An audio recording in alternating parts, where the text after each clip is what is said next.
Vamos a hablar sobre las acciones esenciales ante un brote de casos sospechosos de sarampión y rubiola a nivel regional y a nivel operativo. Los objetivos que se van a revisar para esta presentación es preparación, investigación, análisis que involucra la evaluación de riesgos, intervención a nivel de campo y el seguimiento hasta la conclusión de este brote. Abordando primeramente lo que es la preparación regional.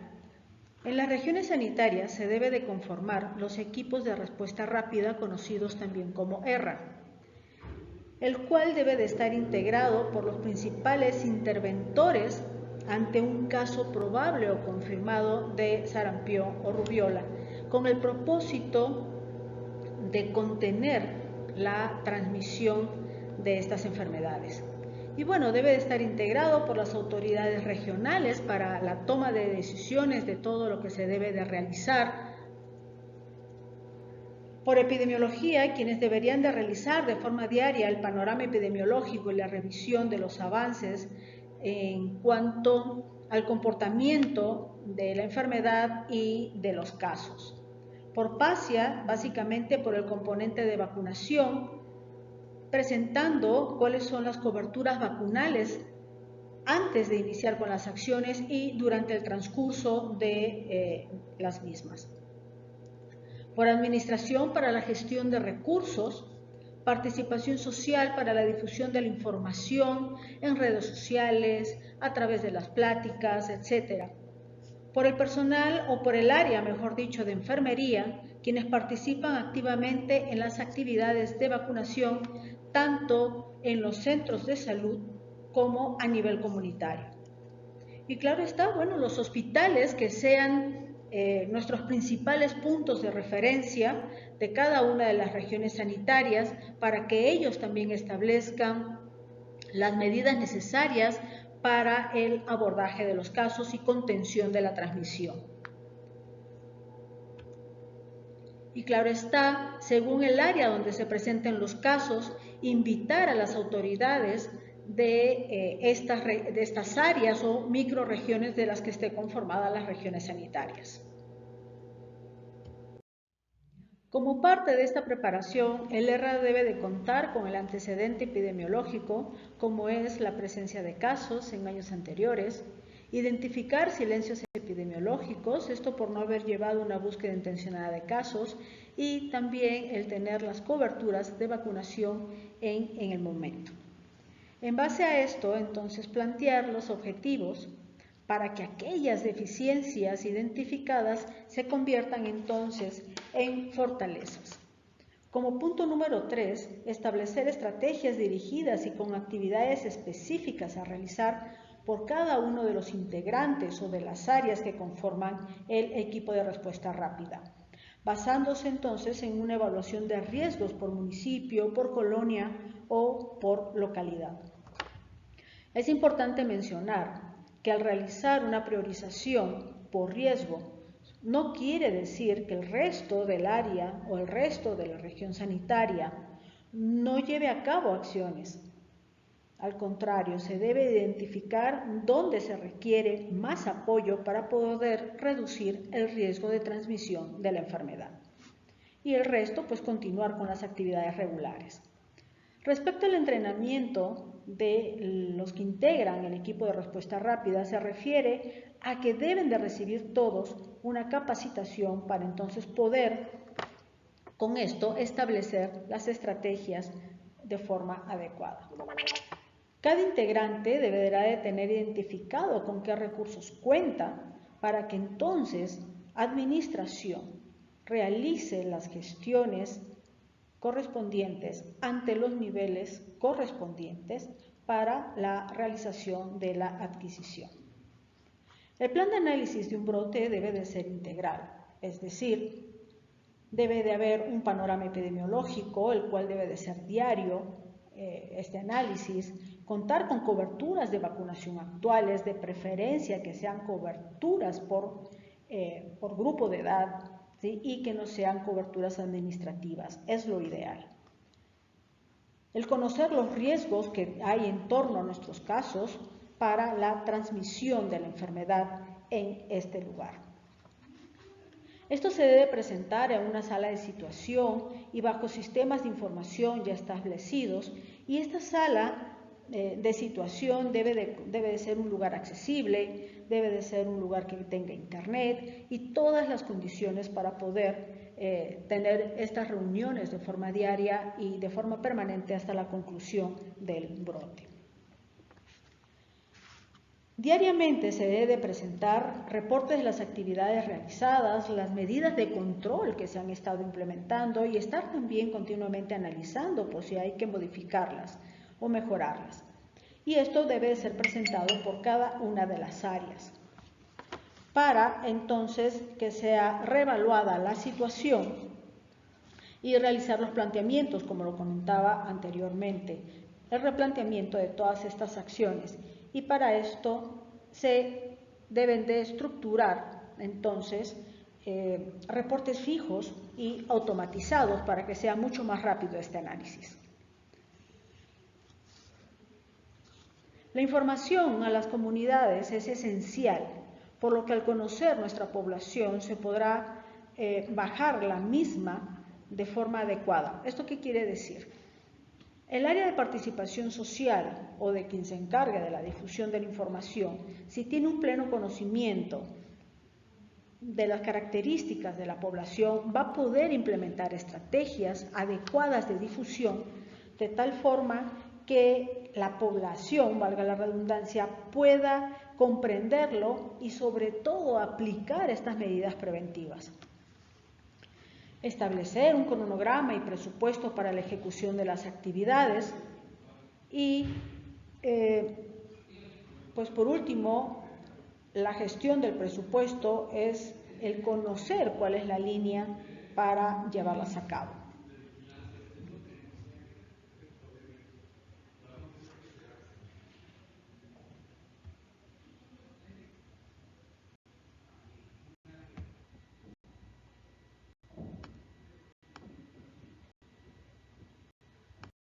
Como parte de la preparación operativa, el 100% del personal deberá de capacitarse y conocer las definiciones operacionales y las actividades que les compete, pero no solo es eso, sino que debemos de ser conscientes y aplicar estas definiciones operacionales para una detección oportuna de los casos y realizar todas aquellas actividades que se deben de derivar de esta detección.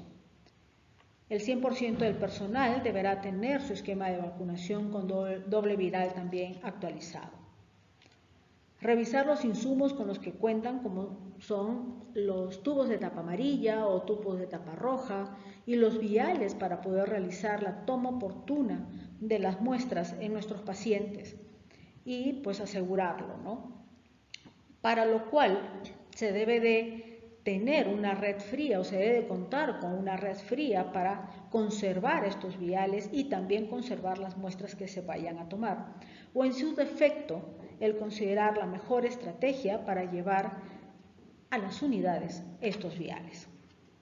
Los directores de las unidades médicas deberán de tener el conocimiento de sus coberturas vacunales y saber ellos y analizar cuál es el riesgo de transmisión de la enfermedad. Establecer áreas específicas para la atención en las salas de espera o establecer un consultorio específico para la atención de estos casos. Sabemos que muchas veces nuestros centros de salud no son tan grandes, pero sí se debe de tener esa separación o en su defecto el asegurar que todas las personas que soliciten una atención por este motivo utilicen cubreboca.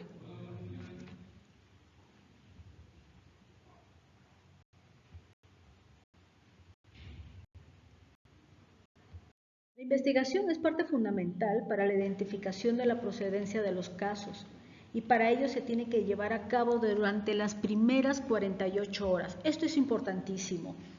¿Y cómo vamos a hacer esto? Pues bueno, iniciar con un llenado completo del estudio epidemiológico donde se ve reflejada todos estos puntos básicos que vienen en este estudio y debe de ser de forma completa.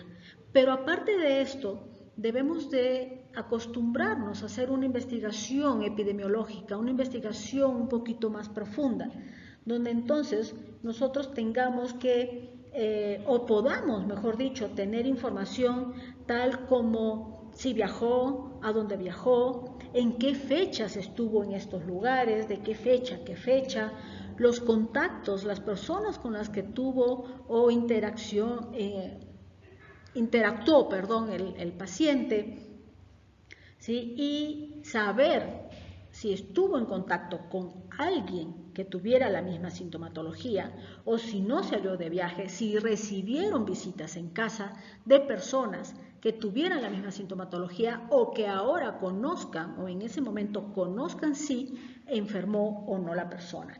Y al igual, pues el saber cuáles son los esquemas de vacunación, tanto del paciente como de los contactos, y que esto, bueno, va a ser más factible este conocimiento de aquellos contactos intradomiciliarios, ¿no? Otra situación que tenemos que asegurar es la toma de las muestras.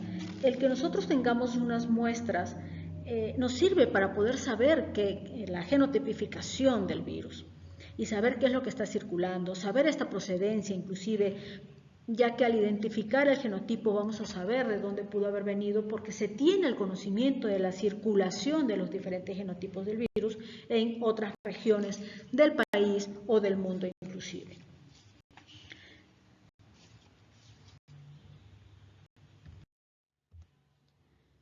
En la primera consulta es importantísimo y que estas recomendaciones se emitan en recomendaciones y que estas recomendaciones sean dadas por el médico que está dando la atención. Y esto es el aislamiento.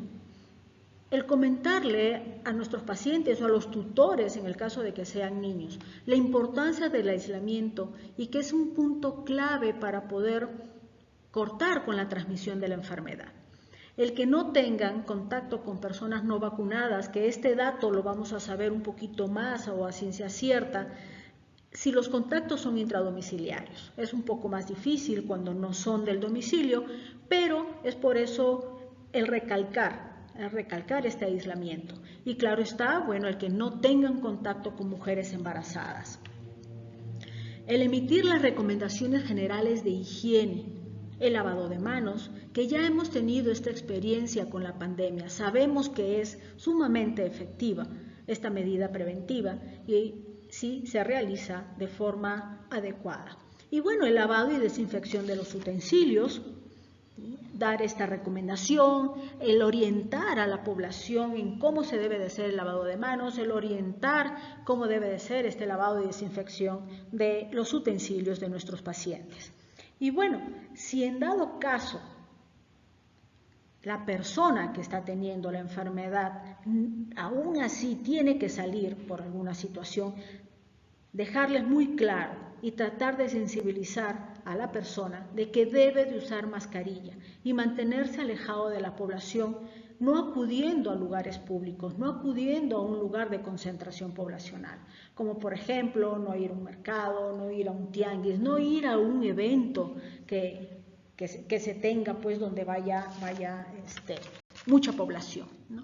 Entonces, sí recomendar el uso de mascarilla y únicamente salir estrictamente para esa actividad que no puede evitar hacer. Les comentaba de una entrevista estructurada. Esta entrevista consiste en realizarla de forma exhaustiva, pero ya con preguntas muy bien establecidas, preguntas muy dirigidas, mediante las cuales vamos a poder establecer cuál fue el periodo de exposición del paciente. Y esto involucra de 7 a 21 días previos a la fecha del inicio del exantema. Y en este periodo es que nosotros debemos identificar si se realizaron viajes, a dónde se realizaron estos viajes, en qué fecha se realizaron. Si fueron diferentes lugares, diferentes ciudades, entonces sí saber de qué fecha se estuvo en cada uno de estos lugares. Y si se tuvo contacto con personas que presentaran la misma sintomatología. ¿Qué ganamos con esto? Bueno, nosotros poder saber, por ejemplo, si fueron las ciudades X, Y o Z, al hacer una investigación epidemiológica, de decir, bueno, si en las ciudades X, Y o Z hay circulación del virus y resulta que es en la Z, entonces vamos a poder decir, la enfermedad el paciente la adquirió en esta ciudad Z, ¿de acuerdo? Entonces es importante hacer toda esta investigación de forma exhaustiva. También vamos a poder saber cuál es el periodo de transmisibilidad, y esto que corresponde a 4 días antes y 4 días después de la fecha de inicio del exantema. Y aquí tenemos también que saber si el paciente viajó, a dónde salió, si no viajó, a dónde salió, si visitó alguna otra casa, y si salió o viajó, el saber vías de transporte, si fue aéreo, si fue terrestre, en qué asiento se sentó el paciente, para nosotros poder pedir esta información a las líneas aéreas, por ejemplo, y el dar seguimiento a todas las personas que estuvieron en estos vuelos o en este autobús, en el dado caso que haya sido de este modo. Si fue el alquiler de un auto, saber a qué empresa se alquiló el auto, para entonces también realizar esta búsqueda intencionada de contactos e identificar de estos contactos quién estuvo vacunado, quién está vacunado, quién no está vacunado, y dar este seguimiento y también tener un análisis de la posibilidad de que se nos presenten casos nuevos. Como resultado de todo este análisis, entonces, vamos a poder clasificar a nuestros casos y vamos a poder determinar la fuente de la infección. Para esto ya se cuenta con una calculadora donde solamente basta con meter el día en que nuestro paciente inicia con el exantema, para que entonces en automático nos diga cuáles son todos estos periodos que les comenté, el de exposición, el de transmisibilidad, hasta cuándo vamos a poder nosotros esperar casos nuevos a partir del paciente que estamos identificando, etc.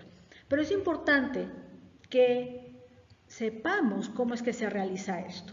Entonces vamos a revisar un poquito cómo está esta tabla. Si nosotros tenemos un paciente que inicia el día 31 de marzo con el exantema, ojo, aquí es importante, todo es en torno al inicio del exantema. Si tenemos que el día 31 de marzo inicia el exantema, entonces para saber cuál es el periodo de exposición, debemos de contar desde el día 31, que es el día 0, hasta 6 días para atrás. A partir del 7º día hasta el día 21 hacia atrás, entonces es nuestro periodo de exposición. Y es donde, como les decía anteriormente, vamos a poder identificar dónde nuestro paciente pudo haber adquirido la enfermedad. Para el periodo de transmisibilidad, que es este periodo en el que la persona que estamos viendo, el paciente que estamos viendo, puede transmitir la enfermedad, es desde 4 días antes a 4 días después de haber iniciado el exantema. Entonces, si el día 31 es el día 0, contamos que el día 30 es el 1 y el día 27 es el día 4 y así para adelante. En este periodo tenemos que hacer esta búsqueda de contactos para hacer ahora un interrogatorio a estos contactos para saber esquemas de vacunación, edades, el día en que visitó o estuvo en contacto con nuestro paciente, para entonces ver esta probabilidad de que más adelante presente sintomatología. Este seguimiento se debe de hacer de forma diaria o interdiaria, yo diría que a lo mucho interdiaria, para poder dar este seguimiento puntual, si inicia o no inicia con sintomatología, y de aquí derivar entonces o iniciar un ciclo con esta persona con respecto al llenado de estudio epidemiológico, la toma de muestras, para poder estar con la certeza si efectivamente el paciente está teniendo o no la enfermedad. Para poder identificar cuál es el periodo en el cual nosotros podríamos esperar casos secundarios, entonces tenemos que considerar los periodos de incubación y los periodos de transmisibilidad. Y bueno, tenemos que ver de que podemos esperar casos secundarios 7 días a partir del primer día de transmisibilidad. A partir de ahí podemos esperar casos, pero para extendernos y tener la certeza, no solamente vamos a contar a partir de este día, sino que tenemos que irnos hasta lo más largo, que sería el último día del periodo de transmisibilidad, y de ahí contar 21. Entonces, en este caso, nosotros podríamos esperar casos secundarios hasta el día 25 de abril, con fecha de inicio 25 de abril, para poder decir que es debido a nuestro caso que estamos detectando. Al inicio les comentaba sobre la evaluación de riesgos. Bien, esta evaluación de riesgos, entonces ahora tenemos que aterrizarlo a el área donde se están presentando los casos, y de esto se deriva el realizar un análisis de todos estos, de toda esta evaluación de riesgos que hemos integrado en un principio. ¿En qué consiste? Pues bueno, el poder tener nosotros los mapas de todos estos riesgos y después poder realizar mapas de calor, donde podamos nosotros decir en esta zona tenemos un mayor riesgo, en esta zona un mediano riesgo, en esto no tenemos riesgo, etc.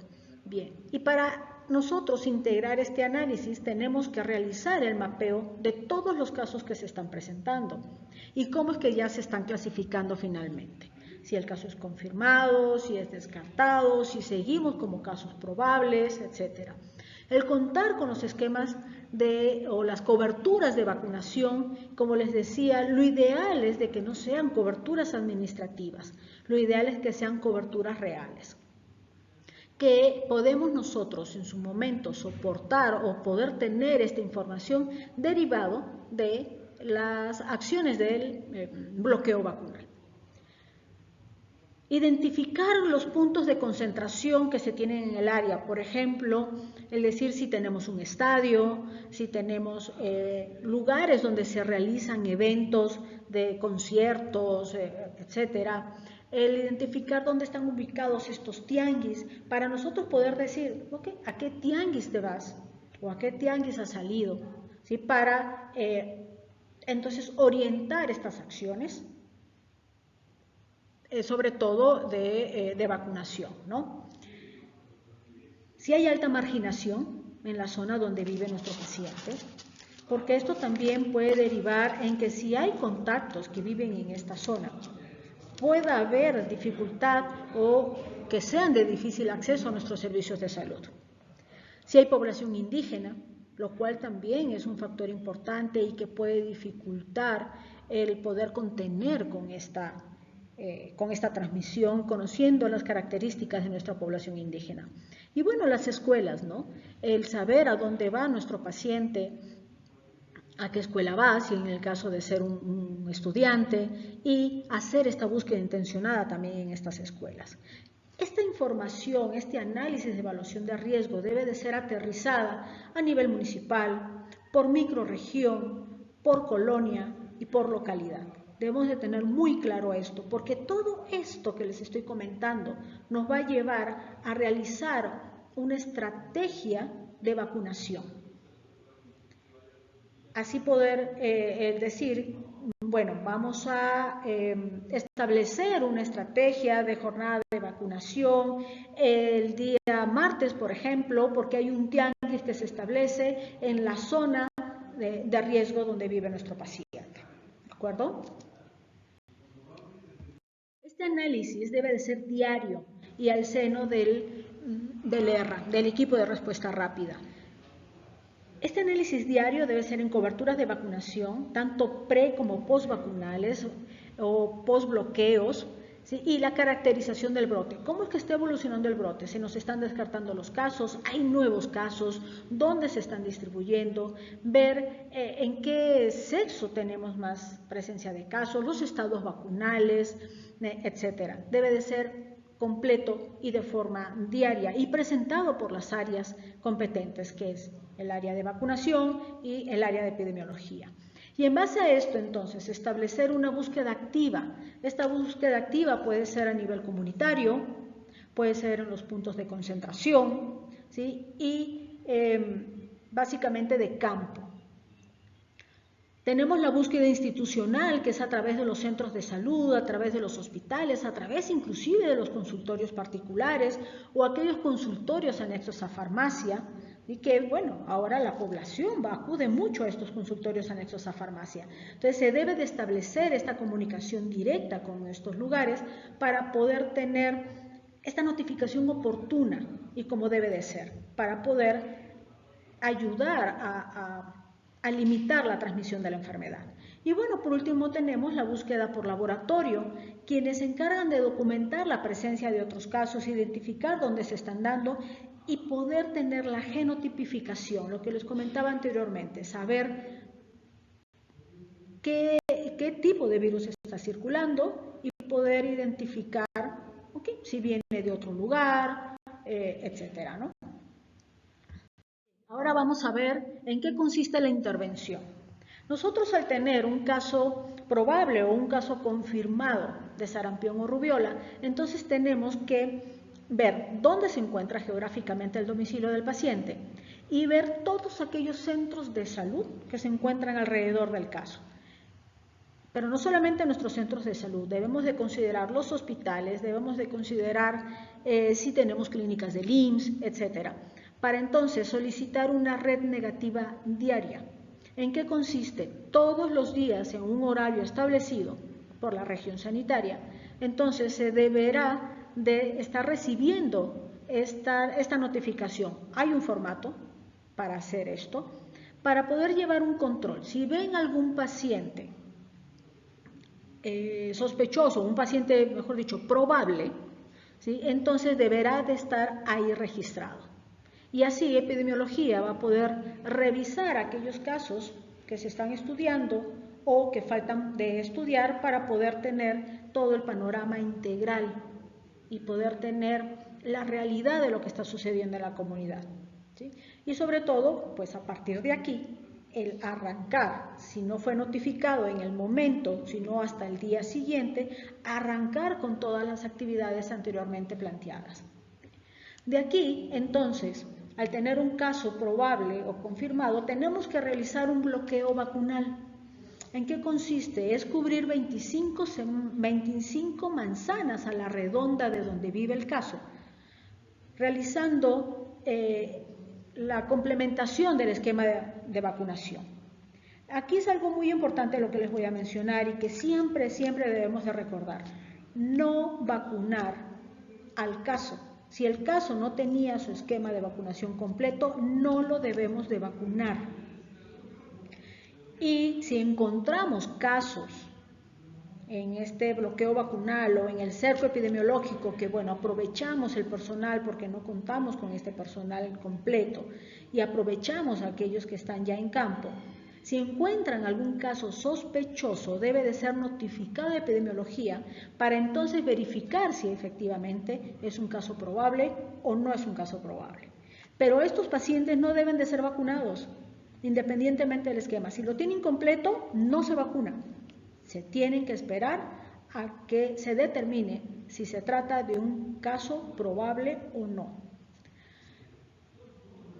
Hay formatos ya establecidos también para estos bloqueos y donde se debe de registrar la cobertura pre y postvacunal.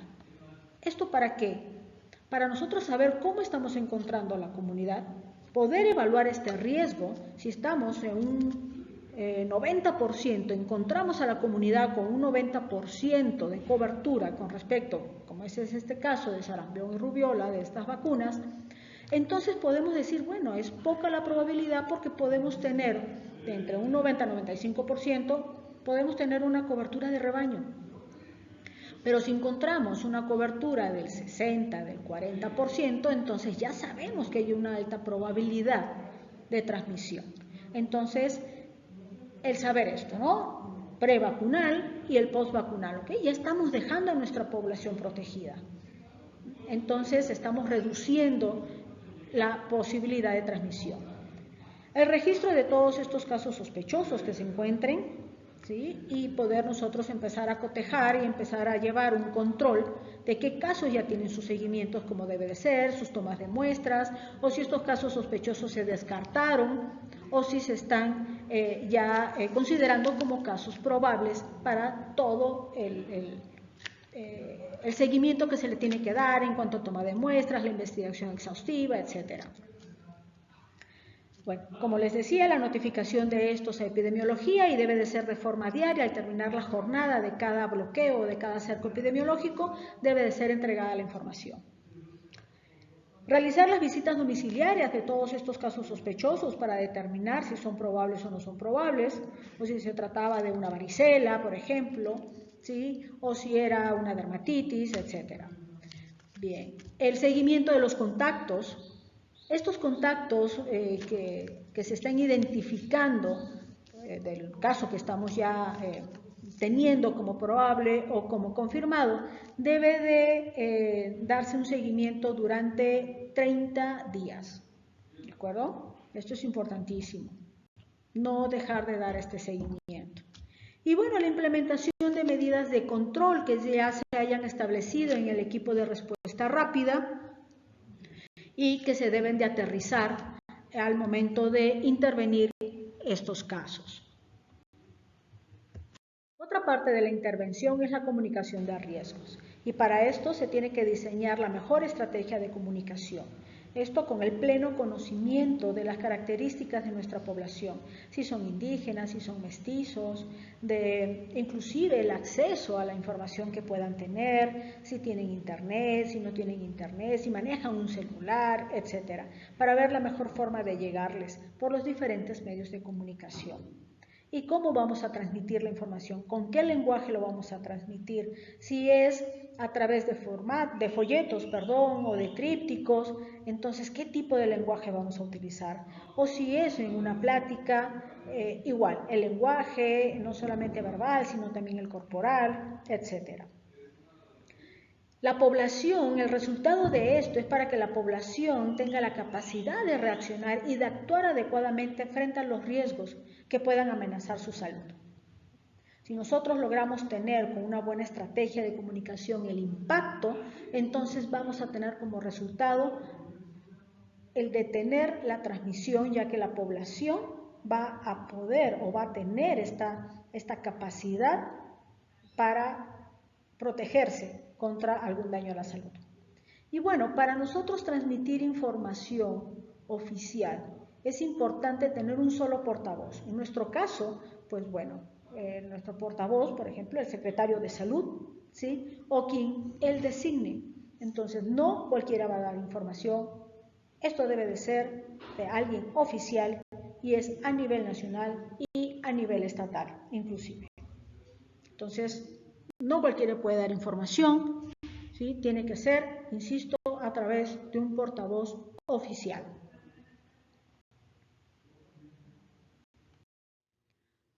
Bien, este es un ejemplo, ¿sí? De mapas que debemos de tener nosotros muy bien identificados, muy bien estructurados, donde ustedes pueden ver que aquellos puntos rojos son los casos que se puedan tener como casos probables y el área que está sombreada son las 25 manzanas a la redonda que se tienen que cubrir con el bloqueo vacunal, con el cerco epidemiológico.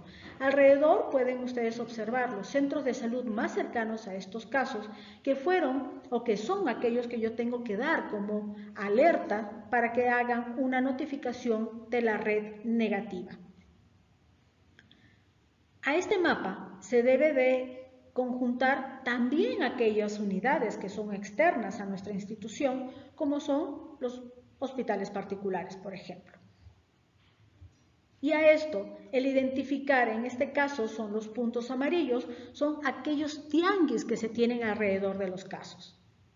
Para poder entonces decir, ok, si yo estoy viendo el paciente que está en la parte superior, bueno, decirlo, vas al tianguis o la mamá o los hermanos, etcétera, o a veces la mamá tiene que ir con el niño porque no lo puede dejar solo, identificar a qué tianguis ha ido y nosotros tener el conocimiento de la existencia de estos tianguis para que vacunas vea la mejor estrategia, si se van a poner puestos de vacunación o bueno, la estrategia que se vaya a definir en estos puntos de concentración.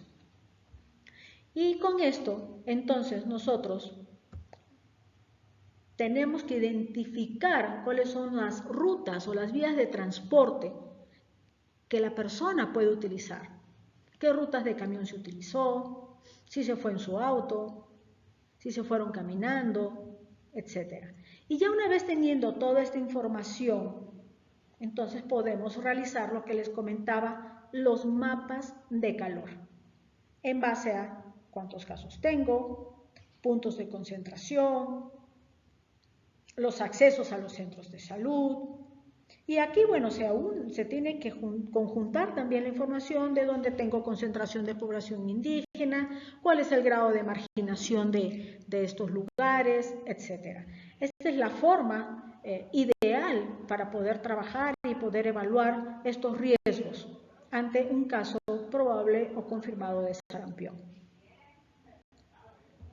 Bueno, pues por último tenemos lo que es el seguimiento y que se basa en el seguimiento de los contactos. Primero tenemos que identificar si se trata de un contacto directo o si se trata de un contacto indirecto. El contacto directo es aquel que vive en el mismo hogar que nuestro paciente y que está expuesto a las secreciones respiratorias del mismo. Y esto en el periodo de transmisión del virus, que les recuerdo es del día en que inicia el exantema, contamos 4 días atrás y 4 días posteriores, es el tiempo en el que se puede dar esta transmisión del caso que se encuentra en el hogar a los otros integrantes de la familia. Y el contacto indirecto es aquella persona conocida o desconocida que pudo haber compartido espacios cerrados o inclusive abiertos con nuestro caso y que haya estado en contacto con las secreciones respiratorias de él. ¿Sí? ¿A qué nos referimos con esta situación de conocido o de desconocido? Bueno, el conocido es porque resulta que mi vecino, el hijo de mi vecino vino a mi casa y estuvo jugando con mi niño, ¿no? El caso que tenemos como probable. ¿Sí? Y el desconocido lo vamos a identificar por las zonas o los lugares a donde visitó. O a los que acudió la persona en este periodo de transmisibilidad, que es como les comentaba, si nosotros identificamos que fue, por ejemplo, a un tianguis o a un evento, ¿sí? Un concierto, etcétera, entonces vamos a saber que todas estas personas, ¿sí? Pudieron haber, o las más cercanas, pudieron haber estado en contacto con mi paciente y entonces así podemos evaluar la transmisibilidad que se pueda dar pues en esta zona, ¿no? O más allá inclusive de la zona.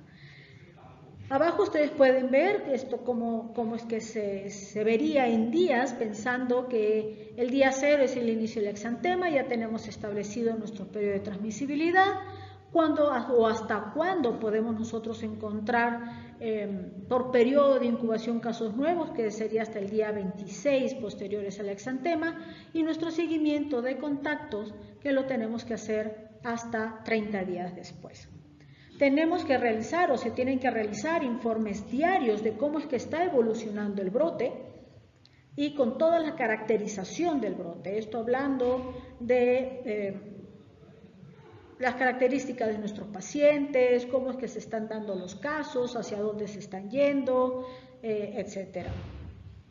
El seguimiento del brote, el cual ya se tiene un formato muy bien establecido, pero este seguimiento debe de ir complementado con los mapas, debe de ir complementado con el análisis y de cómo va toda esta evolución del brote. Y por último, la conclusión, el decir cómo es que se dio, qué está circulando, qué genotipo está circulando, y bueno, posteriormente pues se da a hacer el cierre del brote, en el cual nosotros podamos decir se pudo contener la enfermedad, no se pudo contener, y ver los factores que contribuyeron a la contención o no de este brote. Bueno, pues esto es básicamente lo que se tiene que realizar, de que tenemos que estar preparados para nosotros poder bajar en cascada todas las acciones que se tienen que realizar a nivel operativo, a nivel comunitario y con los seguimientos se tienen que realizar.